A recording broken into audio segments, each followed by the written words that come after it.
First off, I'd like to thank you all for letting me speak. Most of the time, I end up speaking at history conferences, and either I have people who mistake Birmingham, England for Birmingham, Alabama, and are very disappointed by my presentation, or people who think I'm going to be talking about appeasement and I show pictures of architecture, and they're very disappointed by my presentation. So hopefully you all will enjoy. Today, I'd like to take a few minutes to talk about an unlikely influence in British post-war housing policy. While the name Neville Chamberlain has an accepted place within the World War II lexicon, he is largely absent from the study of the conflict relative to architecture and town planning. Yet, during the interwar period, his hometown, Birmingham, England, led the nation in the construction of council housing, due in part to the city's alignment with his political career. Shortly after Chamberlain became Prime Minister in 1937, he used British fears of an air war to launch an investigation into the distribution of the nation's industrial population. But after the failure of appeasement, the Garden City-inspired development, which Chamberlain favored, was linked with the failed policies of the Prime Minister. Despite this, some of the ideas he promoted, mainly the creation of satellite towns, did become an important factor in post-war British planning. The story of Birmingham's relationship with satellite towns and worker housing actually begins with chocolate. The city was a key manufacturing center during the Industrial Revolution, which led to a rapid decay of the local environment. Conditions became so bad that in March of 1879, the Cadbury Cocoa Company moved its facilities from Bridge Street in the city center to a 14.5-acre site 4 miles southwest of Birmingham. This event in and of itself was not unusual, but in 1890, George Cadbury became convinced that healthy chocolate could only be made by healthy workers. In 1893, he began creating the industrial village of Bourneville on my right, with a revolutionary footprint of only 6 houses per acre. Cadbury's community might have remained just another experiment if it had not been for Ebenezer Howard and the Garden City movement he inspired. Howard was a dreamer and a self-taught court stenographer. In 1898, he published his utopian tract, Tomorrow, A Peaceful Path to Real Reform. Having witnessed the negative effects of class stratification and uncontrolled growth of suburbs, he suggested that the population of Great Britain's industrial centers should be resettled in towns of 30,000 people set in a rural landscape. Howard's vision of what would become the Garden City came from a mixture of philosophy and existing imperfect models. The blending of the best of town and country was seen as impractical by some, but it inspired many in the middle class and led to 2 satellite towns, Letchworth and Llewellyn. More importantly for this story, Howard's work brought attention to one of his examples, Bourneville, and made George Cadbury an expert. Despite, or perhaps because of his father's political misadventures, Neville Chamberlain did not plan to seek political office. However, in 1911, frustrated by mismanagement in local government, he ran for and won election to Birmingham's council. They, in turn, assigned him to the Housing Committee, which was, at that point, at odds with the corporation. Chamberlain's advisor in redefining the committee's role and developing a vision for worker housing was none other than the bearded man here, George Cadbury. Their success may be measured by the fact that in the 5 years after Parliament passed the 1909 Housing Act, only 2 proposals managed to make it through all the government red tape. Both schemes were from Birmingham. In 1915, the council unanimously elected Chamberlain Lord Mayor. In 1918, he took the next step in his political career by winning a seat in Parliament from the newly created working-class district of Ladywood. That same election posed a problem for then Prime Minister David Lloyd George. While he was, for many, the symbol of Britain's victory over Germany, he was in effect a leader without a party. He therefore looked for a means for remaining in power. His concept of homes fit for heroes electrified the public, and he won. The government pledged to build 500,000 homes in 5 years, but only 213,232 were actually constructed before the act was suspended in 1922.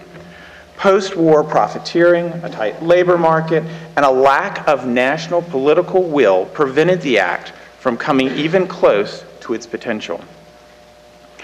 Yet while the 1919 Housing Act failed to meet its goals, it created the expectation among local authorities and the general public that the government would help subsidize the cost and regulate the construction of working-class housing. Equally important, the design of the developments under the Act was overseen by the Garden City architect Raymond Unwin. He was thus able to establish the norms and forms for future interwar housing legislation. Most dwellings built under the Act had 3 bedrooms and were generally grouped in 2s or 4s. These homes far exceeded the dwellings previously available to the majority of the working class, while not indulging in the decorative excesses found in some middle-class homes. By giving each family a home with a garden, the Act allowed the working class to share part of the middle-class experience, and thus, according to Unwin, make them better Englishmen. Now, Chamberlain might have remained an obscure member of Parliament if it had not been for political luck. Lloyd George wanted nothing to do with the former Lord Mayor of Birmingham. When the Conservative leader, Andrew Bernard Law, finally broke with Lloyd George and organized a campaign that resulted in a Conservative victory in October 1922, many prominent members of the party did not follow Bernard Law's lead. He thus had to fill positions in his new government with lesser-known MPs. Chamberlain quickly rose to be Minister of Health in 1923, but even before Lloyd George's fall, Chamberlain openly pressed for a new housing program. Now, in 1923, he successfully introduced what became known as the Chamberlain Act. It was not nearly as ambitious as its predecessor, but it represented a recognition that providing housing for the working class was a government responsibility. One thing that Chamberlain made clear, town planning regulation would also continue to stress the Garden City model. Now, Ramsay MacDonald's first Labour government in 1924 also made housing a priority. Along with increasing subsidies to local authorities, the Wheatley Housing Act pushed for the use of new materials in housing construction. When the Conservatives returned to power in November of that same year, Chamberlain chose to return to the Ministry of Health. Writing his sister after the election, he stated, "Unless we, the Conservatives, leave our mark on social reform, the country will take it out on us hereafter." Chamberlain thus did not attempt to reverse the Wheatley Act, but instead made its provisions part of the larger Town Housing Act of 1925. In 1929, MacDonald won a second term as Prime Minister. The Greenwood Housing Act, passed the following year, marked a shift in housing policy away from the Garden City-inspired suburb by making slum clearance mandatory. Local authorities had the right to establish clearance areas to circumvent the traditional preference for giving priority to the better class of workers. Local authorities were responsible for rehousing displaced tenants before clearance began. Now, on the continent, the apartment or flat was promoted as a modern means for housing the urban population. Traditionally, Britons had rejected the flat in favor of the single-family dwelling or a duplex. For over 11 years, officials had promoted the concept of Garden City-inspired suburbs. This was in part to give the working class the light and air that medical experts thought they needed. Greenwood's goal was to reduce the cost of transportation for the working poor, traveling to and from work. Many cities, however, had limited experience with such construction, and so they turned to Europe. As an example, in the summer of 1930, Birmingham sent a delegation to investigate housing solutions in Hamburg, Berlin, Prague, Vienna, Munich, Frankfurt, and even Cologne. The decision to build in a functional international style was not made in an artistic vacuum, but rather represented the concerted efforts of some of Britain's leading industries. The international style was based on a concept of an honest use of steel and glass and concrete. During the 1920s, it had been largely ignored in Britain, but at the height of the Depression, when few could afford to build factories, the style appeared to have to be an opportunity for groups like the British Steel Association or the Imperial Chemical Industries Limited. In 1933, they launched the Council for Research on Housing Construction to solve the slum clearance problem. An illustration is here. The Council's real goal was to promote the use of factory steel and reinforce concrete construction to the public. Building in a functional style not only solved the problem of rehousing the poor, but it also helped British business. For those who feared that English design would disappear, the Council was careful to state that concrete construction was for the use of ending overcrowding, but would not replace suburban estates. Birmingham, like many councils, might have avoided the use of flats if it had not been for national conservative policy. While the 1930 Housing Act promoted the concept of flats, it still allowed the Wheatley option. Public Works thus chose to continue to build houses until 1933. By then, the Conservatives dominated McDonnell's national government. Many felt government could no longer subsidize the construction of garden suburbs. The Housing Financial Provisions Act of 1933 thus ended the construction of houses under the Wheatley Act, thus terminating all non-slum clearance housing. Two factors changed British architecture in the 1930s. First, local authorities like Birmingham took advantage of the 1930, 33, and 35 Housing Acts, and thus had difficulty justifying prohibitions on functional architecture when they were building it themselves. Second, and more importantly, the best of the avant-garde designers had moved to Britain. Between 1934 and 39, there was an explosion in international style housing. Peter Brennan's, Eric Mendelsohn, and Walter Gropius, just to name a few architects, all secured multiple commissions. Though some eventually settled in America to practice, they left a physical legacy which would define post-war British housing. Shortly after becoming Prime Minister in 1937, Chamberlain responded to his constituents in Birmingham and went against the members of his party. He used Britain's fear of an air war to promote the Garden City aesthetic, which was then under increasing attack from modernists. In 1932, former Prime Minister Stanley Baldwin, on my left, stated, "The bombers will always get through." With each advance in aeronautical technology, this prediction became an increasing reality for the island nation. With this in mind, Chamberlain created a commission in 1937 to investigate the distribution of the nation's industrial population. The Barlow Commission found that industry was being increasingly drawn to the south of England, and especially to London, the capital. With these new factories came population growth. While slum clearance and rebuilding programs brought better housing to the working class, in the city centers. It also made the poor very easy targets for air attack. The commission called for an embargo on all future factory construction in London and other large industrial cities.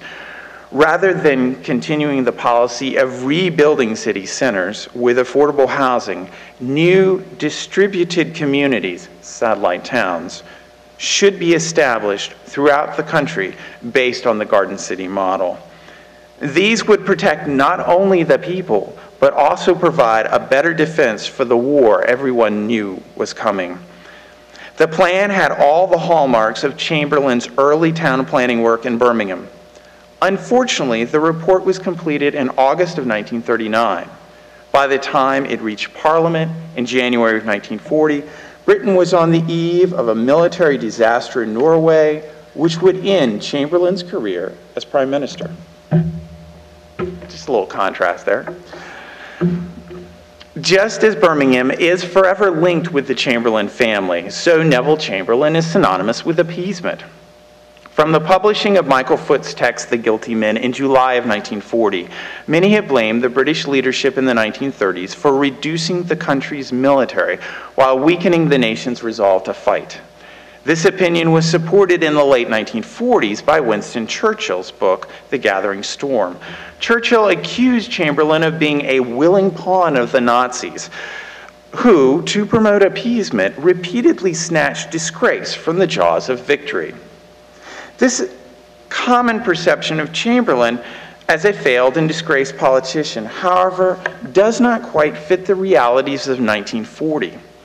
Churchill actually appointed Chamberlain to be Lord President of the Council, and as such, he presided over the Privy Council and the British war economy until stomach cancer forced him to resign in July of that year.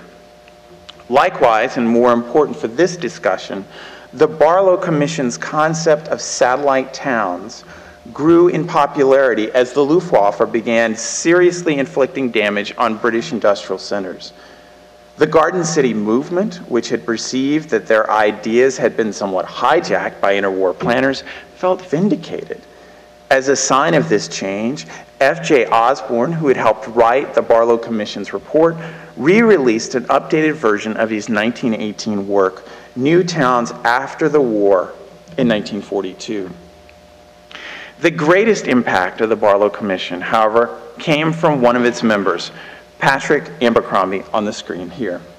Together with Hermione Lionel of the Town Planning Commission and H.H. Evelyn, he produced a minority report in 1939. In 1942, Lord Reith, Minister of Works, approached Abercrombie to develop a comprehensive plan for rebuilding London. It took 2 years, but the Greater London Plan combined the work of Howard, Chamberlain, Greenwood, the Europeans, and their British disciples. New construction would be halted in London's central core. Only infill would be allowed in the suburbs. A green belt would be created outside this ring of dwellings to prevent uncontrolled growth. And finally, the plan called for 8 to 10 new towns to be built in a ring around the city. Together, they would rehouse 383,000 people. In 1945, Birmingham, like much of central London, lay in ruins. The Germans had damaged 103,919 homes.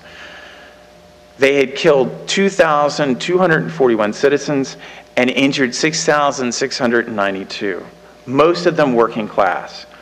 Baldwin had been correct. The bombers had gotten through. The post-war Labor government hoped to create a healthy environment for the interwar estates, but without the middle-class cultural agenda set by traditional architects and planners. At the end of World War II, Clement Attlee swept Churchill and his conservative coalition from power. On 4 August 1945, the new Prime Minister appointed Louis Silkin to be the new Minister of Town and Country Planning. For the past 5 years, Silkin had served as chair of London County Council's Town Planning Committee. As such, he was a longtime supporter of the Greater London Plan. Abercrombie's work inspired a weary nation and became the core of the New Towns Act of 1946. This would be the realization of Howard's vision in all but one area: architecture. In this environment, British architects returned to their debate on what was an appropriate style. Intellectuals like Nicholas Pevsner looked to a Swedish model. Their work tended to be less monumental and built on a human scale. Other British designers pushed for the adoption of the early avant-garde principles of men like Le Corbusier and Mies van der Rohe. Unfortunately, many of the architects in the latter group had never actually seen a structure built by either man, and thus had to rely often on books. The one element that was missing was native design. In the post-war years, Unwin and Chamberlain's Garden City ideas of good English architect were dead, tainted by the now established reputation of the guilty men. Its leadership role gone, Birmingham simply followed the national housing trends. In 1943, the Ministry of Town and Country Planning had established an advisory panel for the redevelopment of town centers. Birmingham City's engineer had been part of this panel. Despite this, when the city asked for a new town, it was refused. With the prospect of no new land and a growing housing shortage, the Conservative Council in 1948 successfully pushed through non-traditional flats construction. By 1957, 3/4 of the city's new housing was in tower blocks. Based on interwar information, whoa, my last slide disappeared. Oh well. Based on interwar information, the Barlow Commission had cautioned the use of flats. Despite this, they became a key element not only in Birmingham, but in all the new towns. As early as 1958, Birmingham's housing manager noted that over 80% of the individuals living in flats disliked their accommodations. There were a number of problems: lack of shops, and the environment was uninviting. Natural features were often destroyed to maximize the availability of land construction. Only in the 1960s was there slow recognition on the part of councils throughout the country that the tower blocks were a failure. In an attempt to create a new Britain, politics and ideology were allowed to get in the way of tested norms and forms, and the working class suffered. Thank you.